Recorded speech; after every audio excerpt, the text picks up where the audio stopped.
Alors, guys, j'espère que vous allez bien. Bienvenue chez La Doua. It's about everything. So, actuellement, je vous invite à aller regarder le documentaire qui est sorti le 31 mars. Là, on est rendu en avril, guys. Avril, vous savez ce que ça veut dire? C'est le mois de la fête de Doua. Oui, Doua est né le 25 avril. Mais je me suis dit, pourquoi prendre une journée quand je mérite tout le mois? Donc, si vous êtes né au mois d'avril, prenez-vous un autre mois. Faites ce que vous avez à faire ou on va négocier ensemble si je vous laisse votre journée. Mais bref, on va parler plutôt du documentaire que Lamar Odom a sorti justement le 31 mars. Et c'est très intéressant. Regarde, je vais vous donner moi qu'est-ce que j'en pense et je vous invite ensuite, si vous ne l'avez pas vu, à aller le regarder sur Netflix, le documentaire de Lamar. Et ensuite, venez dans les commentaires, revenez dans les commentaires de Doua. Oui, je vous demande beaucoup.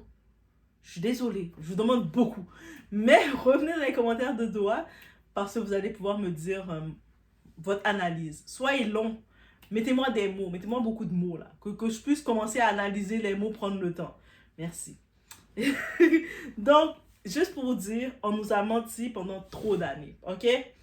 Pendant toute une génération, on nous a répété la même histoire.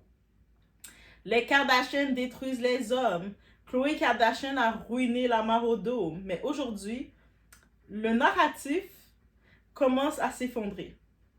Le mensonge prend l'ascenseur, la vérité prend l'escalier, mais la vérité vient toujours à son temps. Parce que dans le documentaire de Lamar qui s'appelle Untold the Death and Life of Lamar Odom, qui parle lui-même et ce qu'il dit, ben ça dérange. On va arrêter l'hypocrisie 2 minutes. Pendant des années, vous avez pleuré sur Lamar Odom comme si c'était une victime des Kardashians, le Kardashian curse, right? Alors que le mec lui-même avoue qu'il est allé vers Khloé Kardashian pour la visibilité, ok? Donc, on fait quoi maintenant?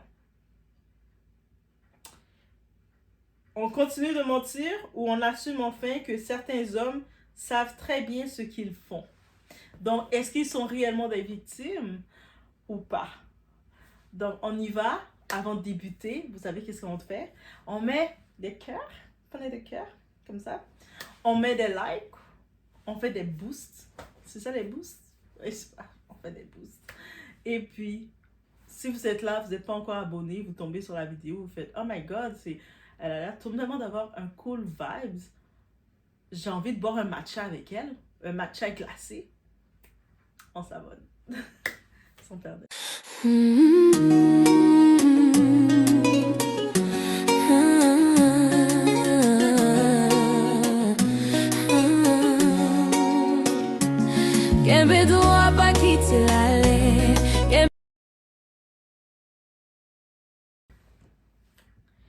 Le vrai problème avec cette histoire, guys, c'est que vous regardez avec de l'émotion. On a toutes fait ça. On était dans les émotions, mais je vais vous parler d'une dynamique de pouvoir.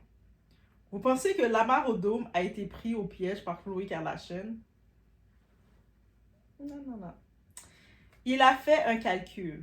Un homme instable plus une femme ultra médiatisée égale visibilité, statut et puis revalorisation de son image. Donc pour lui, tout était calculé. C'était pas de l'amour, c'était de l'opportunisme émotionnel. Lamar Odom admet clairement qu'il s'est mis avec Khloé Kardashian pour la notoriété. Guys, il l'a admis. Vous voyez le documentaire, il l'admet. Donc, on prend une pause là. Toute cette histoire de pauvre homme manipulé par les Kardashian, on va arrêter cette histoire-là tout de suite. La plupart de tous ces hommes-là qui ont tourné autour des Kardashian, ils sont venus chercher la lumière. Même Lewis Hamilton, avec toutes ses relations bracassées, quand il se retrouve à venir rôder autour de Kim, il veut la notoriété aussi. C'était quoi en fait? Un calcul, une stratégie, un échange gagnant-gagnant, sauf que lui a sombré. Il n'a pas gagné. Lamar, c'est pas un homme manipulé. C'est un homme qui a vu une opportunité et qui a essayé de l'exploiter. Sauf que derrière, il y avait des addictions, des traumas non réglés, un ego incapable de gérer la réalité. Et quand tout s'effondre, ça devient la faute des femmes. Le classique. Ce documentaire, Untold the Death and Life of Lamar Odom, c'est pas une confession. C'est un exercice de repositionnement. Il raconte son histoire, mais toujours avec lui au centre. Même le décès de son propre fils, parce qu'il a perdu son fils, mais on l'a vu son côté de se remettre devant. Le décès de son fils, justement, est raconté à travers son image. Et ça, c'est dérangeant. On voit son pattern. Parce que ça montre un truc. Il n'est pas guéri. Il est encore enfermé dans lui-même. Ce qu'on voit dans ce documentaire, c'est pas un homme victime. C'est un homme en dépendance, un homme qui est en fuite. Et ça fait partie d'une de ses solutions. Quand il y a un trauma, tu prends la fuite ou tu es dans l'affrontement. Et lui, il est clairement encore dans la fuite. Et profondément auto-centré. Même la manière dont il parle de la mort de son fils Jaden. Et ça dérange, guys. Pas parce qu'il n'a pas souffert, tu sais, on n'enlève pas sa douleur, ses traumas, mais parce que tout revient à lui. Toujours lui, son image, son histoire, il a mal et tout ça. C'est ça le problème. Parce que le vrai jeu ne commence pas au début. Il commence quand tu vois que la personne en face de toi est fragile. Et Lamar, avec ses dépendances, ses traumas, son besoin de validation constant, c'est un profil parfait pour une relation déséquilibrée. Ce que vous ne comprenez pas et que ce qu'on a pris du temps à comprendre, et même moi, je me mets dans le panier, ce type de relation crée un contrat silencieux. Lui, il apporte une certaine lumière, elle apporte la stabilité. Mais en réalité, lui, il devient dépendant, elle devient indispensable. Et ça, c'est une forme de pouvoir émotionnel absolu. Et c'est là que ça va déranger parce que dans ce documentaire, il essaie de reprendre le contrôle du narratif. Il parle, il explique, il justifie, mais à aucun moment, il ne lâche le contrôle de son image. Même le décès de son fils reste intégré dans son histoire. C'est pas du partage, c'est de la reconstruction d'image. Alors que du côté de Khloé Kardashian, elle joue un autre rôle. Elle n'a pas le rôle de la victime, et c'est peut-être ça qui a dérangé. Elle n'est pas manipulatrice classique. Son rôle, elle devient la sauveuse. Et le rôle de sauveuse, c'est le plus dangereux que tu peux avoir dans une relation. Et je vous dis ça, j'en profite de parler du cas de Khloé. Je pense que, laissez-moi savoir en commentaire si vous voulez que j'y vais complètement dans le profil de Khloé. Parce que dites-vous, Khloé dans Kardashian, c'est dans mes préférés. Tu sais, comme juste avec l'histoire de Tristan là et elle m'a énervée. Mais Khloé, c'est dans mes préférés. Et ensuite, ça fait Kylie. Mais bref, dites-moi si vous voulez qu'on fait un profil sur Khloé. Mais pourquoi le profil de sauveuse, justement, est dangereux? Parce que plus l'autre s'effondre, plus tu deviens nécessaire, mais plus tu vas rester. Tu vas rester, ça devient... Tu vas t'épuiser même. Tu vas rester même quand tu sais qu'en vrai, tu dois quitter. Tu dois quitter le bateau, mais toi, tu vas rester jusqu'à couler avec le bateau. Et là, on touche un truc que personne ne veut admettre. Les deux, ils gagnent quelque chose, c'est vrai. Lui, il a gagné visibilité, le soutien, image réparable. Elle a gagné le rôle de la femme forte, validation morale, sentiment d'utilité extrême. C'est pas une relation, c'est un échange de besoins dysfonctionnels. Regardez, maintenant on va faire un petit tour rapidement justement dans le côté de Timothée Chalamet avec Kylie Jenner. Lui, il optimise, elle amplifie. Il optimise et Kylie Jenner, elle l'amplifie. Quand elle est avec son partenaire, elle amplifie les choses. Elle amplifie, elle l'a fait avec Travis Scott, on va pas se mentir. Mais personne ne parle de manipulation. Pourquoi? Parce que la manipulation est invisible quand elle est socialement acceptée. Quand la société accepte la manipulation, on ne se rend pas compte de ce schéma-là. On retourne dans le cas de Khloé. On va dire la vérité que personne ne veut dire. Khloé, elle a tenu cet homme à bout de bras. Elle est restée pendant ses addictions. Elle a été là pendant son overdose. Elle a géré le chaos quand tout le monde avait disparu. Et malgré ça, les gens lui demandent encore de retourner avec lui. Mais vous êtes sérieux? Et même à un moment, euh, Lamar essaie de dire ah mais reviens avec moi Chloé. T'sais, récemment il disait ça à Chloé, ah, comme la façon dont Tristan te trompe, tu sais moi je voudrais récupérer Chloé. Il n'a pas dit je veux récupérer Chloé parce que je l'aime. Nous le monde on disait ah mais tu sais malgré tout ce que Chloé l'a fait, il est prêt à lui donner une chance. Non, c'est pas ça, parce qu'il sait qu'il a vraiment besoin de l'âme de sauveuse dans sa vie. Donc Chloé a fait un truc que beaucoup d'entre nous on n'aurait jamais fait. Elle est restée avec un homme instable, elle a géré ses addictions, elle a soutenu après une overdose. Combien d'entre nous, là, en commentaire, on va être honnête, va pouvoir toffer tout ça? Pendant que lui, ben, qu'est-ce qu'il a fait, lui? Il continuait à la tromper. Il la trompait et s'auto-détruisait. C'est-à-dire qu'elle est là pour essayer de le prendre, et lui continuait de s'auto-détruire. Et aujourd'hui, les gens ont encore le culot de dire qu'elle l'a utilisé. Mais c'est une blague. Vous détestez les Kardashians, mais vous refusez de voir un pattern simple. Les Kardashians, qu'est-ce qu'elles ont? Elles récupèrent des hommes déjà cassés. Toutes les hommes qu'elles étaient avec, mentalement et stabilité, ils n'étaient pas stables. C'est jamais des hommes stables qui sont retrouvés avec eux. Tu sais, vous pensez à l'autre, là, le zigoto, Pete Davidson. Il n'est pas stable. Là. Même lui, il raconte qu'il a des problèmes. Là, il n'est pas correct. Non, mon frère Kanye West, que vous savez que j'aime beaucoup. Mais on s'entend que Kanye West, depuis le décès de sa mère, il est encore moins stable qu'il avait été là. Même moi, je vais le reconnaître. J'aime Kanye West, mais je serais menteuse de dire que Kanye West est stable. Travis Scott, récemment, les fiascos qu'il est allé faire dans tous les voyages qu'il a fait, il se fait presque toujours arrêter parce qu'il fait des comportements, il a des comportements excessifs. Et le spectacle Astro World qu'il avait fait là, où il y avait eu près de 11 décès. Il s'est accroché à Kylie là pour pouvoir passer les médias là. Donc oui, elle récupère beaucoup les hommes qui sont déjà cassés. Donc le monde dit, ah, elles prennent tous les hommes noirs de la communauté. Mais tous les hommes noirs qu'elle prend, les femmes noires de la communauté ne veulent pas d'eux parce qu'ils sont tous cassés, mentalement ils vont pas bien, ou ils ont quelque chose qui marche pas que tu dois les prendre. Donc, et elle essaie de les sauver. Elles ont toute l'âme de sauveuse.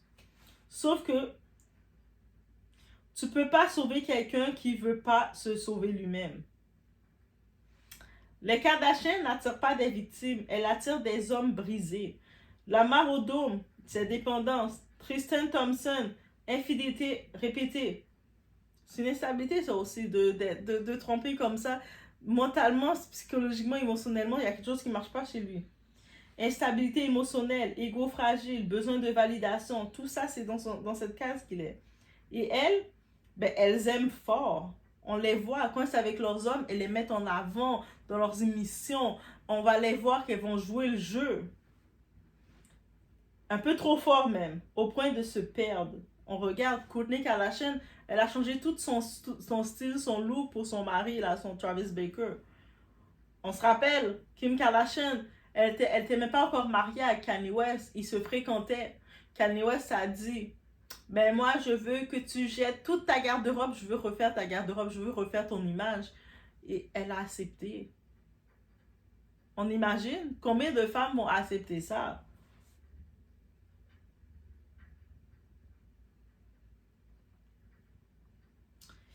Ça, c'est un problème. On retourne dans la petite comparaison concernant Timothée Chalamet et Kylie Jenner.